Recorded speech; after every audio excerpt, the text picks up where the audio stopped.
Christopher Nolan is defending a major box office flop, calling its lead performance one of the best he has ever seen. Meanwhile, we uncover the R-rated movie that secretly influenced Marvel's Avengers Endgame and checking on the Nigerian films that is leading the charge for Africa's biggest awards. We'll be delving into all these stories or more right here on the Film Mandate. My name is Papa Otu. Stay tuned.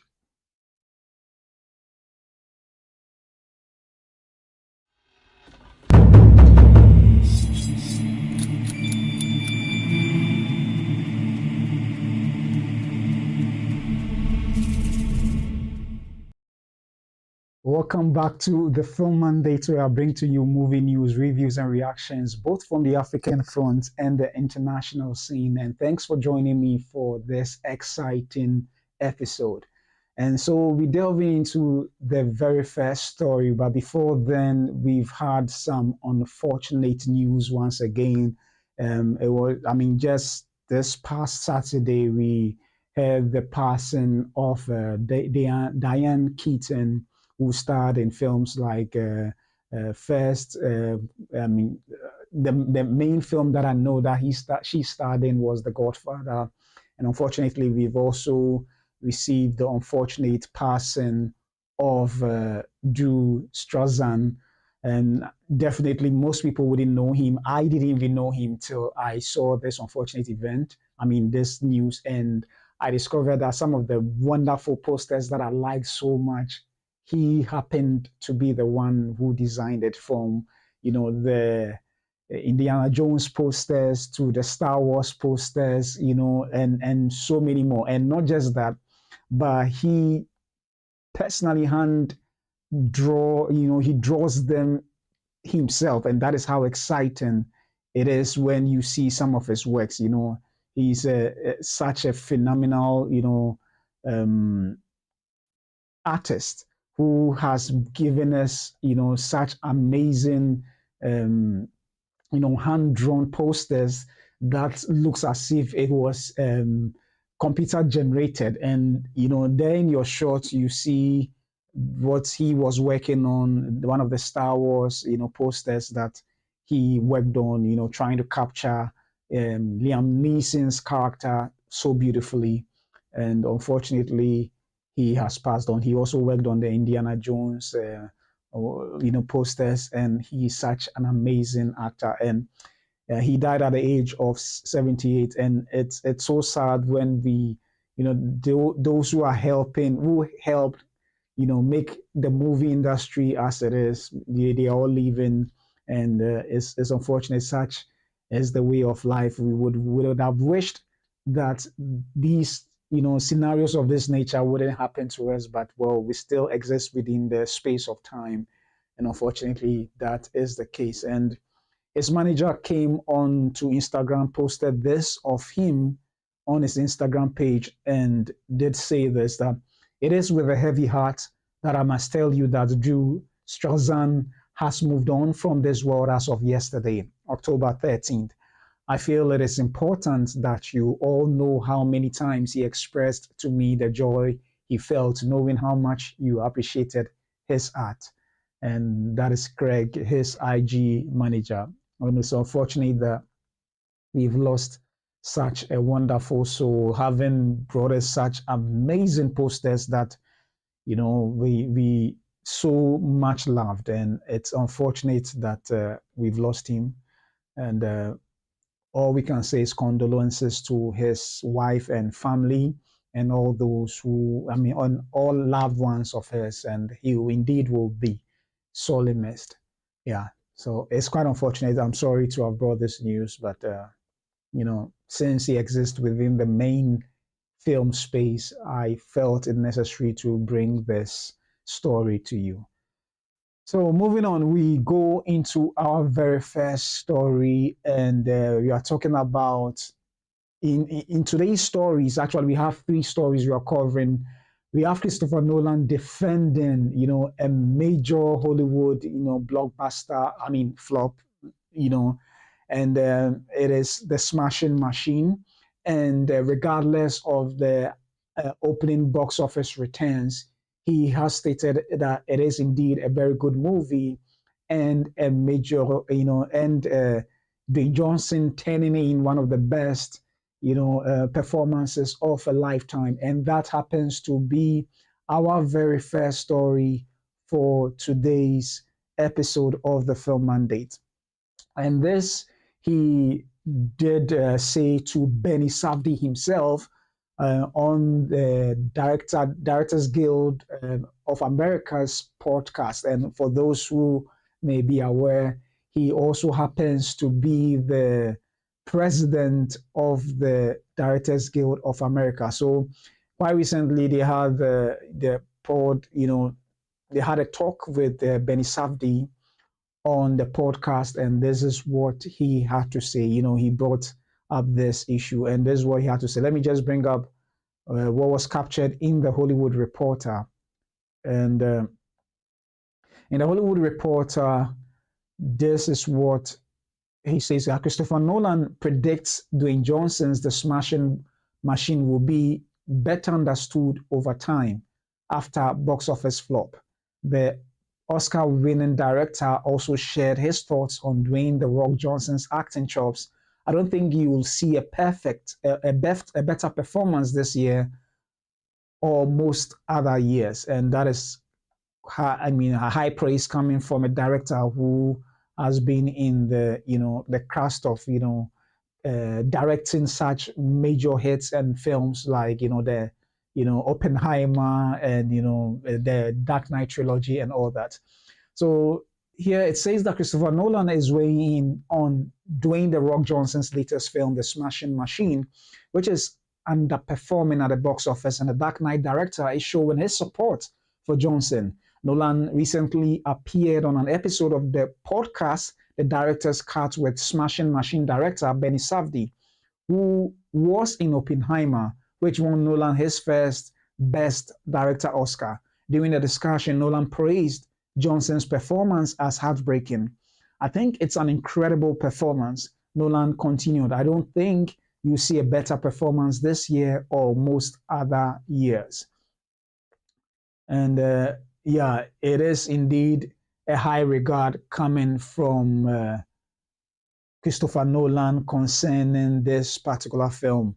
And indeed, I must say that sometimes some of the films that becomes iconic and it establishes itself in for lack of a better word, the lexicon of best films or classic films, most often than not, when they open, they end up not having such good performance at the box office charts. However,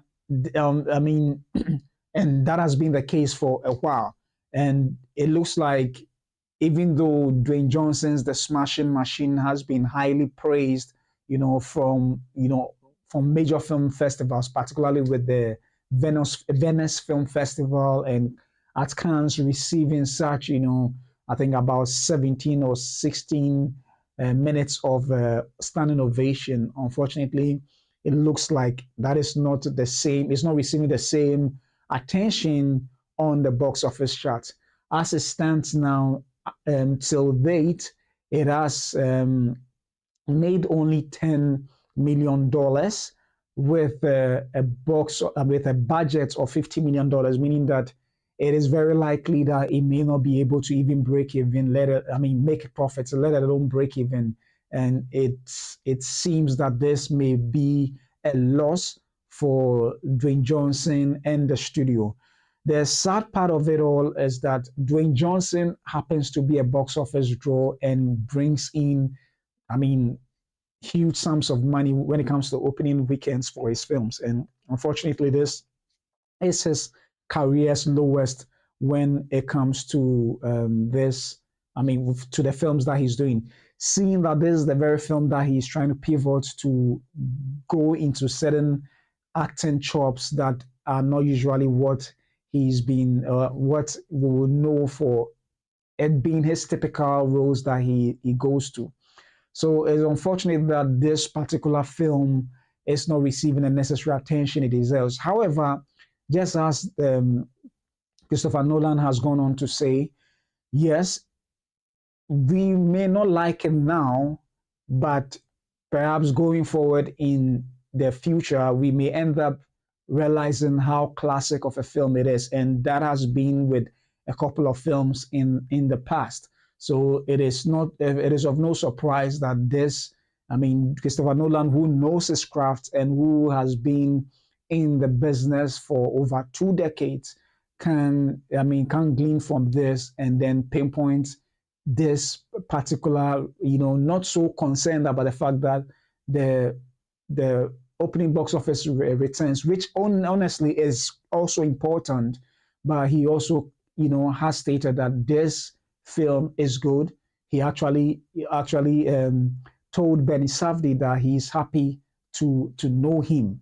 And it's surprising that Benny Safdie, who also happens to be an actor, featured in his film Oppenheimer, where I mean, Christopher Nolan jokingly said that he heard that Benny actually, was chatting up Emily Blunt to feature in his film, and that is quite hilarious. And regardless, indeed, from filmmaker to filmmaker, he indeed sees something great in this film and definitely praised Benny Safdie for this solo directorial effort, because him and his brother have been always working together as a team. And this happens to be the first time he has, broken away from the team to do his film, whilst his brother is working on Marty Supreme, starring Timothy Chalamet. So, indeed, in as much as the box office wise, it may not be performing the way they would have wanted,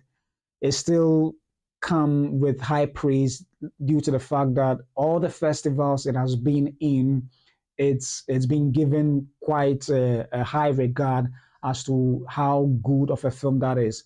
And even for this reason, he went on. That is, Benny Safdie actually ended up winning the best the Silver Lion for Best Director at yeah,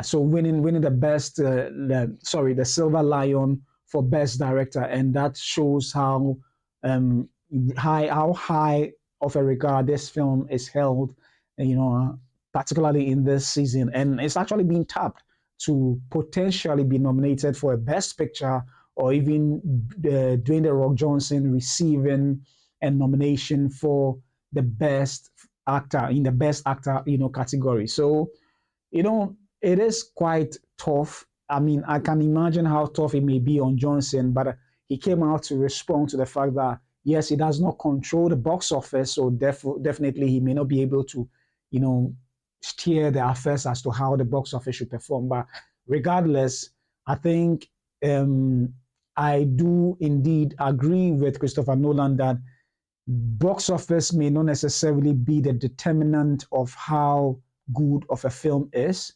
even though that in a way shows it's one way or the other is an indicator of how well the public appreciate the film, but may not necessarily reflect how good or bad a film is. So I do understand, and yes, given time, I'm sure this film will get to be one of the films that we will hold in high esteem among perhaps the top 100 classics of all time, maybe even the top 10 classics of all time.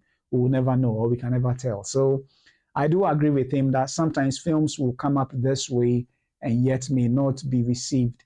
It may be underrated, but with time, it gets to be, appreciated much more than it is today. So let me know what you think. Do you agree with Christopher Nolan that a film's quality isn't defined by the weekend box office?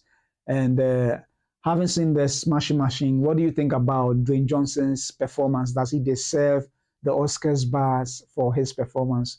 Whatever you think, kindly leave it in the comment section down below.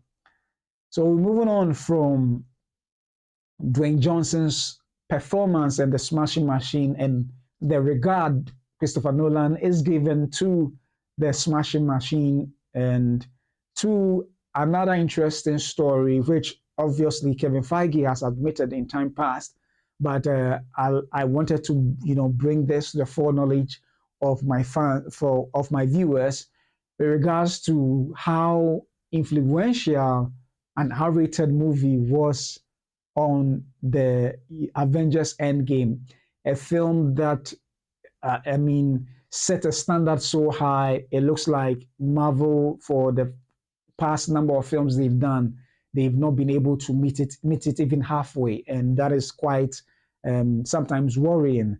But it shows how high of a bar the Avengers Endgame did set, and the movie for which actually influenced this whole particular story or Avengers is none other than Logan, and Logan starring Hugh Jackman. And Logan was directed by James Mangold, and it was one of the superhero films that had such emotional depth, and it resonates with you because in as much as we watch these films and we see these superheroes being displayed on screen, it also points to the fact that they are human. It speaks of the human nature of how um, their powers. We can draw an analogy to how certain abilities also affect us in our own human way. And with Christopher Nolan watching the film, he couldn't help but you know take a lesson or two from the film that he so much adored and incorporated, or found wanted to find a way to incorporate in his particular, the Avengers Endgame. And even though he had nothing to do with it. So let's quickly take a look at the story published in the Slash film in regards to what Kevin Feige said concerning Logan. So a Marvel movie without Kevin Feige's involvement influenced Avengers Endgame. And this was what the article actually did say. So this is what Kevin Feige said, that I had always been very vocal with Hugh Jackman that he had one of the best endings of any fictional character ever, Feige said.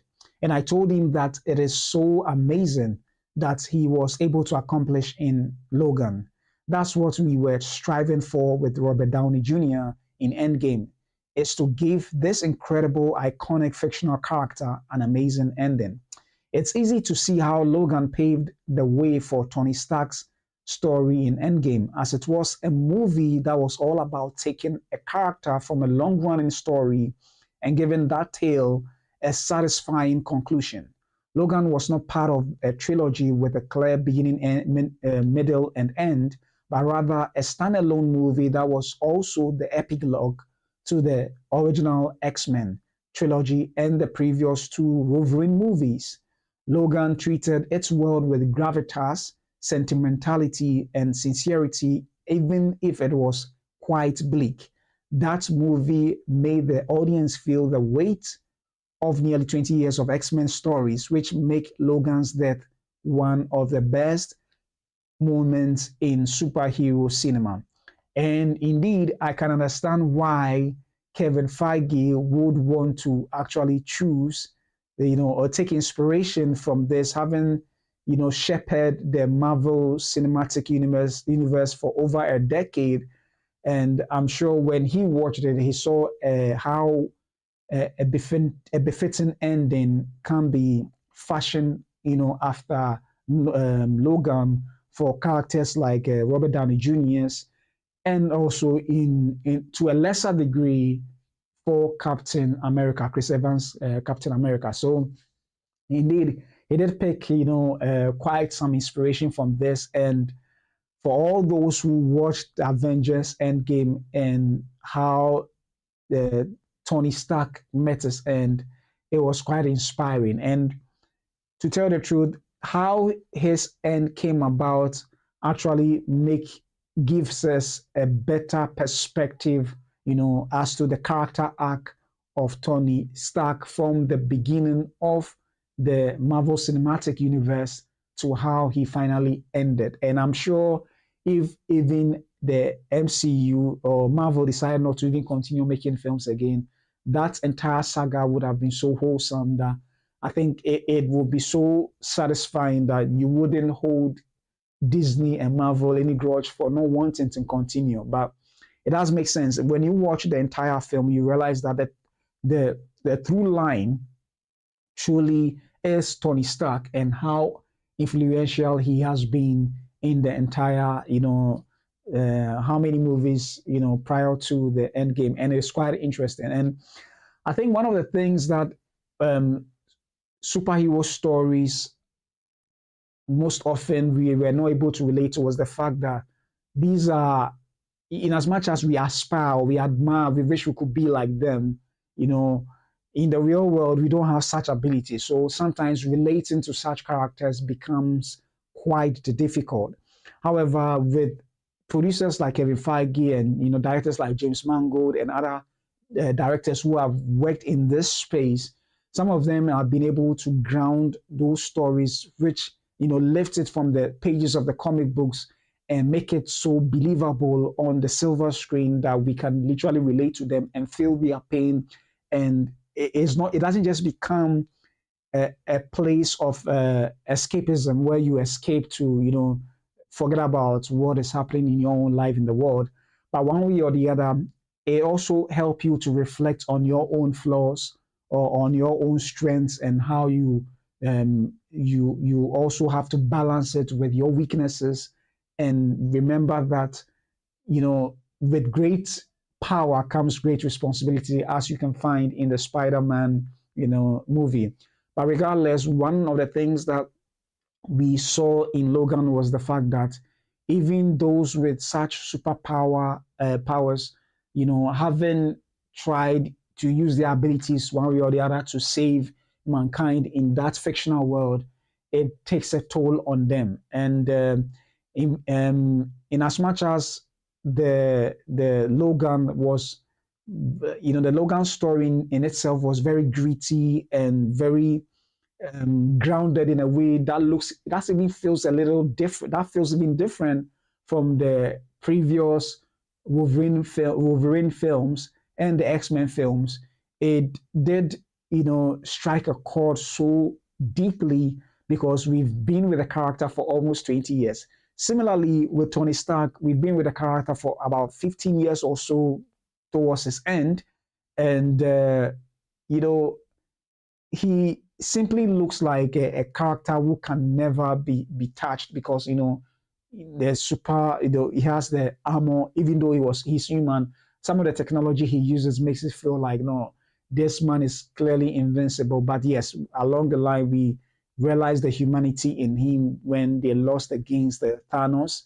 But his ending actually brought such a I mean it was a sad end, but it made us appreciate his sacrifice and understand his life even more in his death from all the films we had watched, and that made it quite a satisfying end. So I can understand.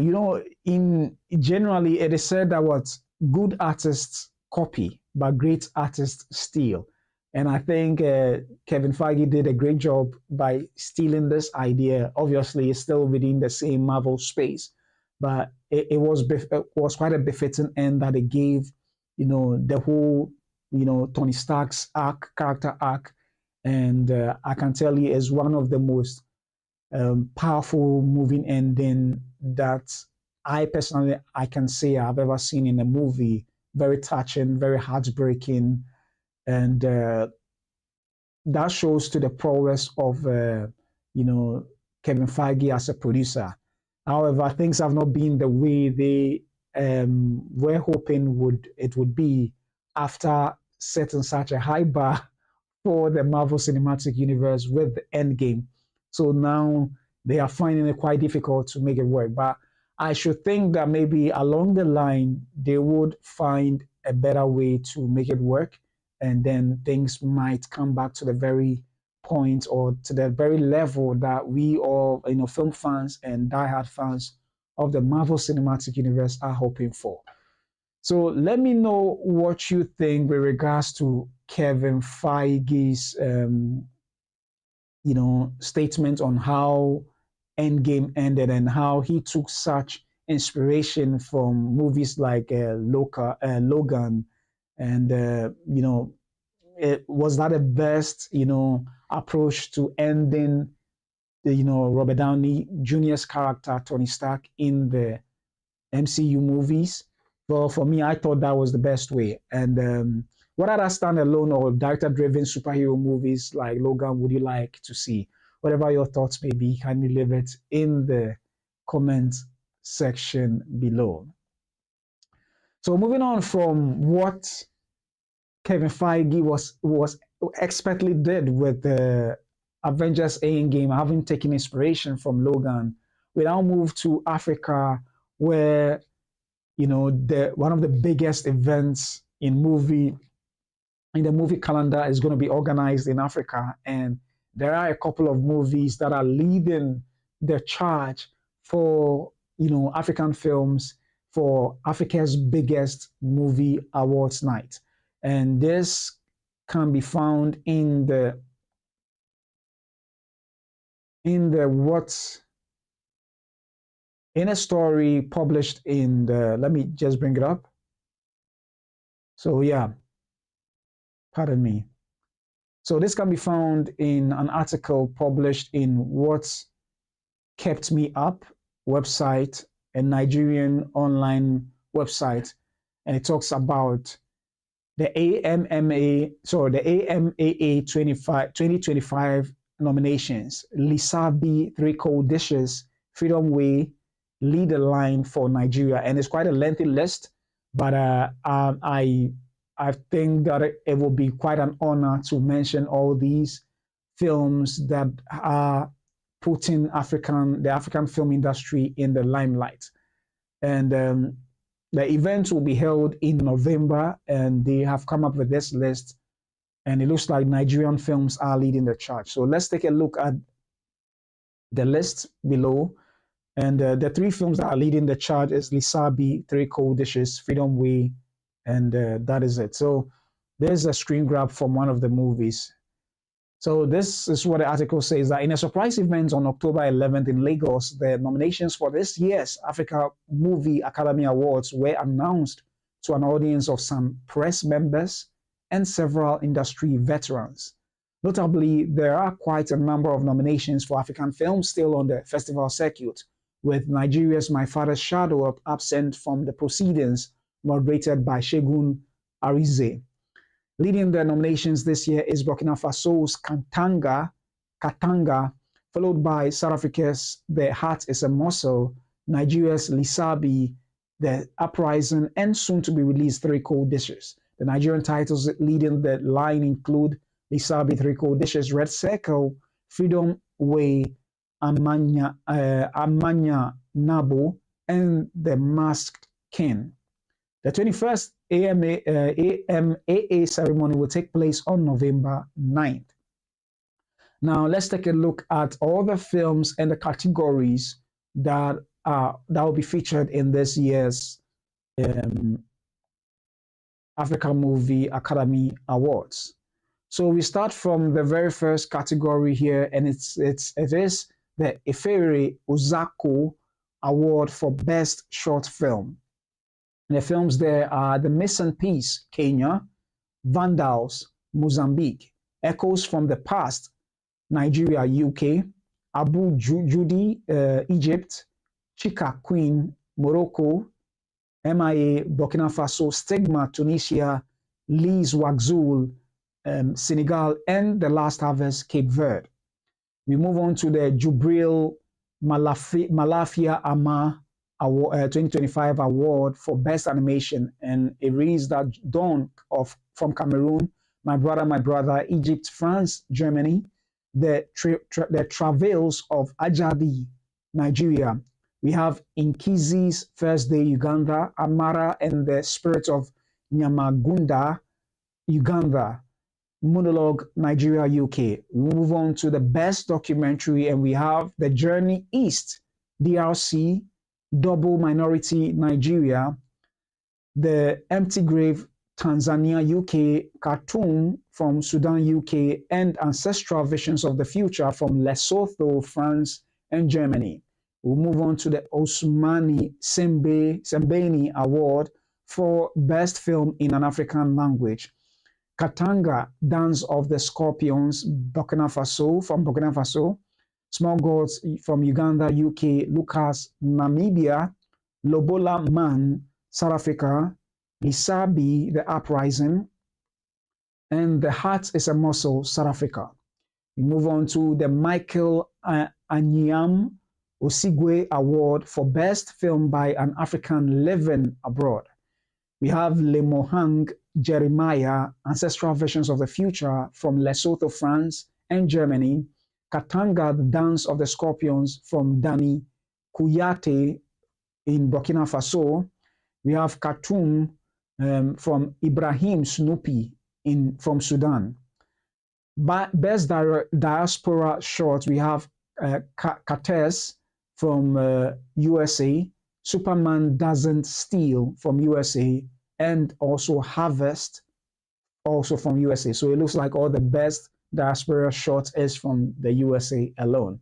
We come to the best diaspora documentary, and we have the Billy Preston Story, USA, Carnival, They Can't Steal Our Joy, Canada, Missing Rio Dos from Brazil, France, and we have Rediscovering Fanon, USA, Algeria, and Martinique.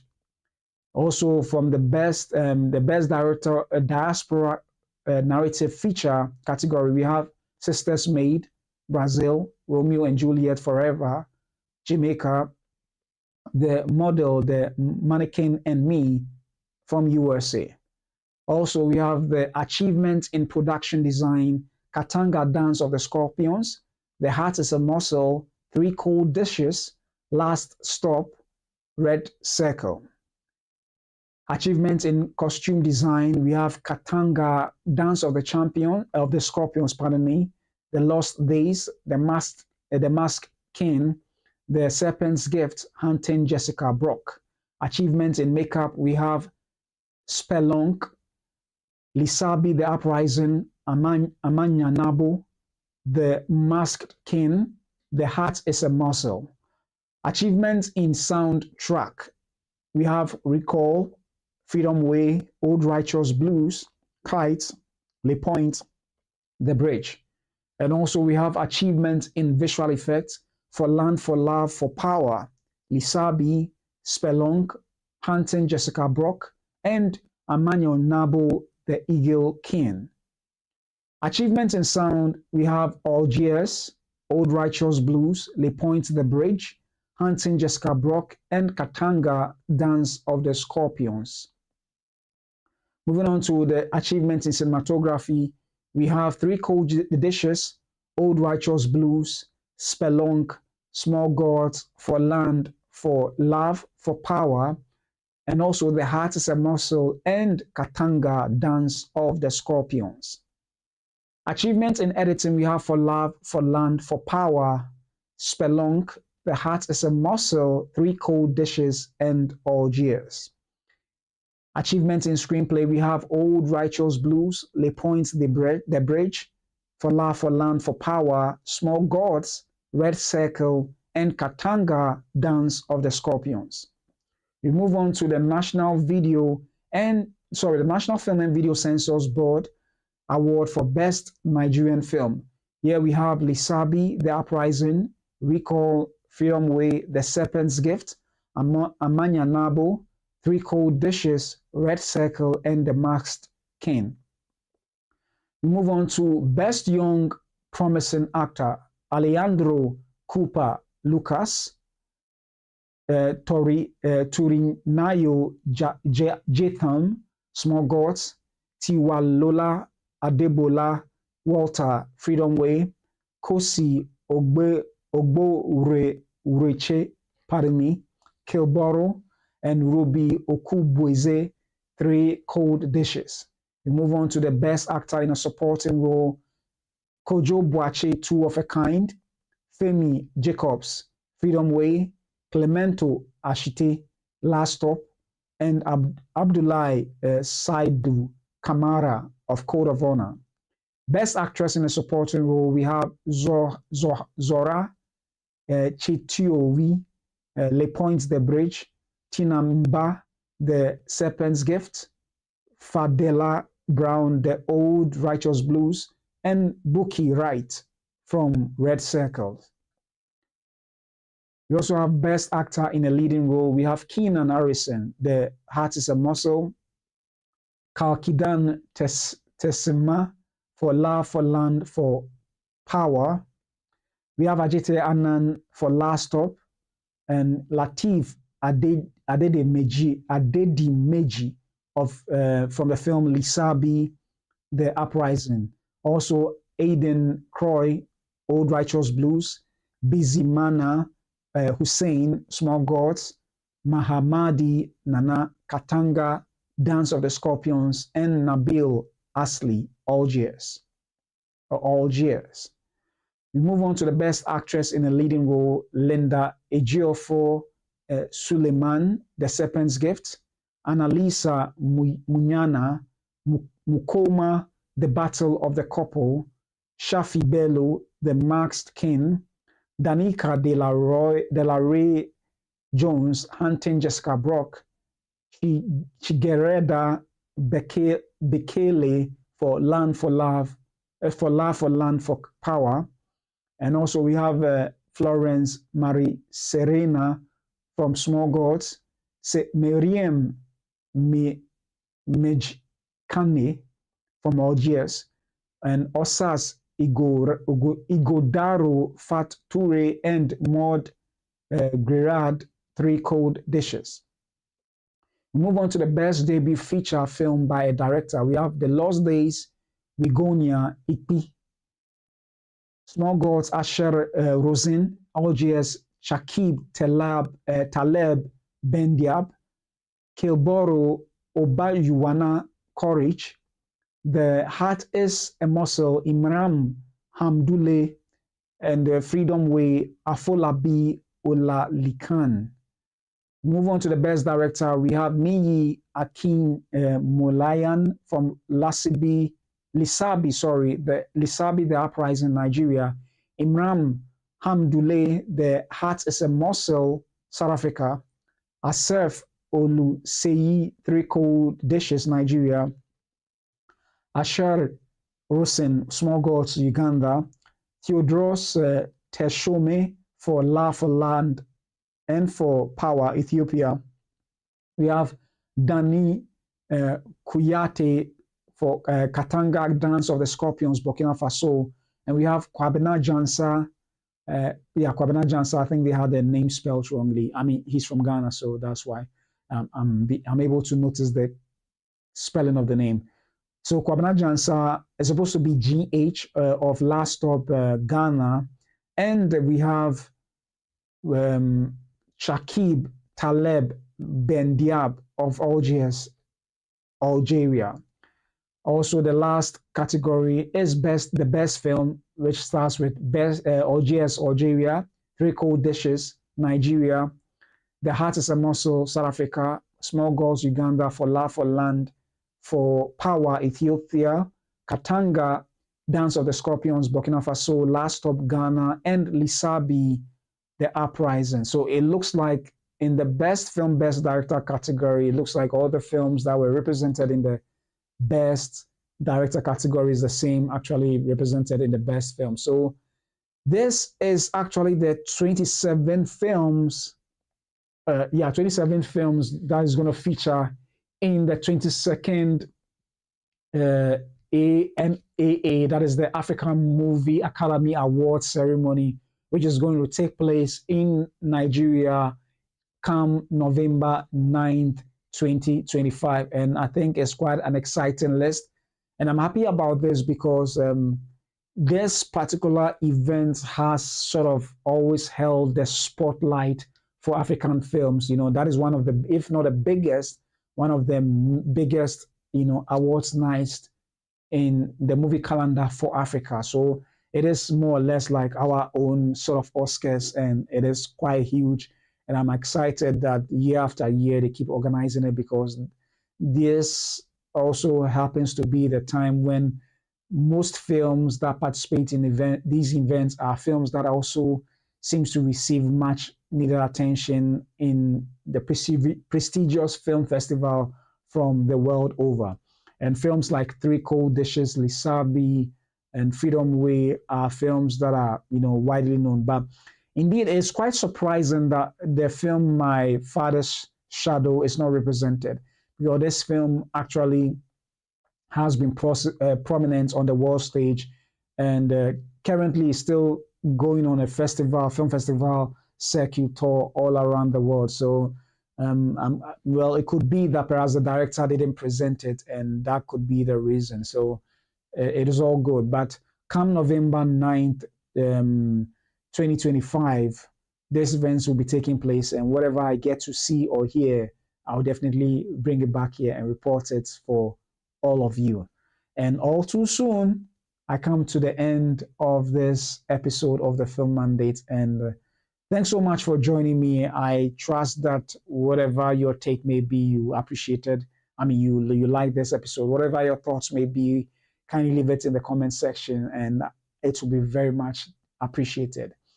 So thank you so much, and I'll come your way again with another exciting episode of the Film Mandate right here on this particular platform of YouTube.